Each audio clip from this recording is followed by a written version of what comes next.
Deadrock is back, and we start off where we left off. Ark explaining to Yakuto what Ghost is. Obviously, we already know it's the secret service of the underworld who takes out criminals. Yakuto's point is, isn't everyone in the underworld a criminal? And ours is like, yeah. Back with Makoto, she's still flashing her badge, and Boltagar is freaking the fuck out. He then starts to question, wait, God created Ghost. Why would Ghost want to kill me if I'm one of his right hands? He's freaking out that God might be trying to betray him. But then Makoto reveals that no, Ghost was created by the former god, not the current. Baltagar has no idea what she's talking about when she says former god, but this proves that when Yakuto told everyone his backstory and explained that the current god must be a fake replaced by the old god, this is of course true, but it also means that Makoto knew the whole time and has been keeping her mouth shut about it, obviously because she's undercover. She basically reveals that the current god is trying to destroy Ghost, and so Ghost is now against God. Baltagar then says, well, in that case, all I have to do is kill you then. You'll just disappear forever, no big deal.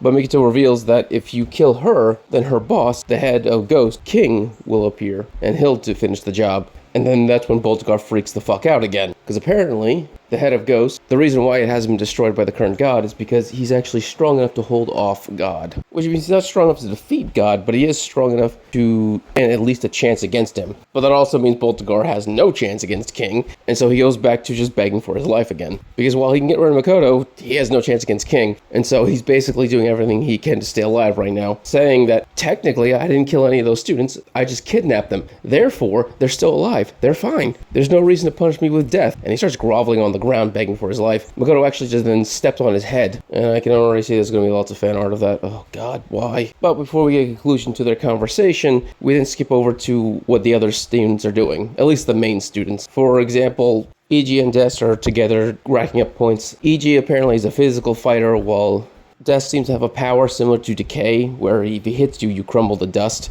which is a pretty OP power to have. And the two of them are still currently searching for Yakuto, unable to find him, obviously. But the whole point is that they just want to fight Yakuto. That seems to be their entire goal. We then see what the Susumu girl is doing. She apparently has a group of fanboys who love her. They basically have a whole bunch of idol gear on, and they're just cheering for her and declare that they are going to be her bodyguards. She says it's very sweet of them, but the thing is, she needs points, and so she then roasts all of them alive. So apparently she has fire abilities. We get to see the rest of Class F still racking up points. We also get to see Virgo and Lloyd. Basically, Lloyd is a physical fighter. Simple thing, just punches really hard. As for Virgo, seems to make his opponent dizzy by shaking his head.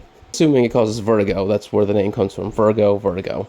So if you're assuming that it has something to do with celestial abilities, it doesn't. It literally is just the ability to make you dizzy. We finally go back to Mikito and Baltagar, and she agrees to let him live if he becomes her underling. He agrees, and she orders him to continue to act like a teacher in public. A loud horn is sent across the entire battlefield, telling everyone to stop, because part 1 of the festival is over, and in 1 hour, part 2 will begin, which will be a fighting tournament with 8 people who racked up the highest scores in the first half. By the way, I'd like to point out that this guy's microphone is a flower. It doesn't really matter, I'm just saying it's pretty cool. I'm the kind of guy who likes world building, so when you see something like this, I just think it's interesting. Kind of like the snails for One Piece, you know? We then pop over to God, and he's currently in his giant throne room with Lilith. He asks her to give him any number whatsoever. She gives the number 666, obviously. He touches a globe, and he tells her that 666 cities in the mortal realm were just destroyed by meteors. Basically, he just casually kills people for no fucking reason. He also thinks this is wonderful, so Lilith is on God's side on just regularly killing people. In fact, her only regret is not giving a much bigger number.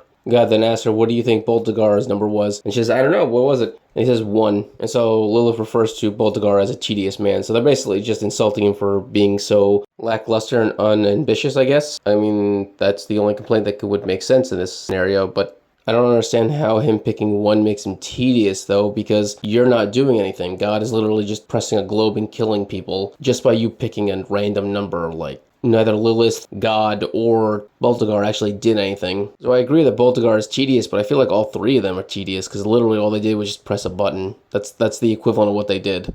So, we go back to the festival, and the tournament brackets have been decided. Yakuto and Desk are fighting, Sunzin and Virgo are fighting, Eiji and Lloyd, and finally, Freya and Lao Zin. Yeah, the teacher's here, the crazy bastard. As you can imagine, Freya is actually super excited that she's going to be able to fight and kill Lao Zin, because she's been wanting to do that ever since, she found out what he did to her sister. The only problem is I have no idea how much stronger Freya has gotten since then, so I don't even think she can beat Lauzin. Maybe she can, I don't know. Of course, in the end, none of this is going to be relevant based on where the story's going, but at the moment, the fact that she's so excited is concerning, because once again, I don't think she can win. Dusk, of course, is gloating the fact that he gets to fight Yakuto, because that was the whole goal of these two. Good for him, I guess. Everyone else in the crowd begins to wonder why didn't Eris make it in, and he's like, oh, well, Yakuto beat me. Everyone's like, what? Yakuto's that strong? Obviously, we know, and Yakuto knows that's not actually how it went, but once again, I don't think Eris cares. He just wants to wait under the radar till eventually he's able to graduate. That's all he cares about. Obviously, Iji doesn't know the truth either, and so he just assumes that Yakuto beat Eris, and he really wants to fight Yakuto now. That's when Lloyd comes by and just bumps his shoulder and says, you better be focusing on me. Basically, Lloyd is pissed off that Iji is focusing on Yakuto, and Iji is pissed off that Yakuto is racking up more and more fame.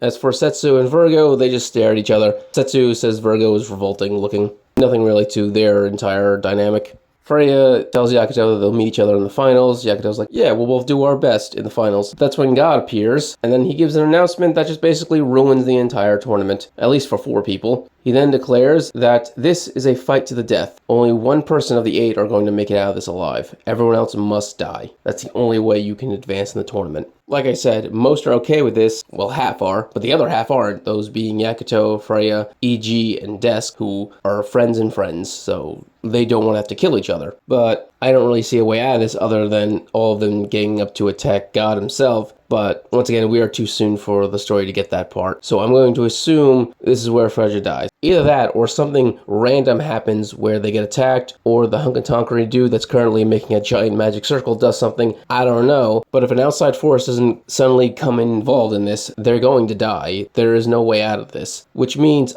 once again, either the Hunkatonkery is either going to activate some kind of magic ring that's going to do something, or more members of Ghost might be making their move, which would be very helpful at this moment. Unclear. But either way, if you enjoyed this video, subscribe, give it a thumbs up so you enjoy more Deadrock and my things. Thank you and have a great day.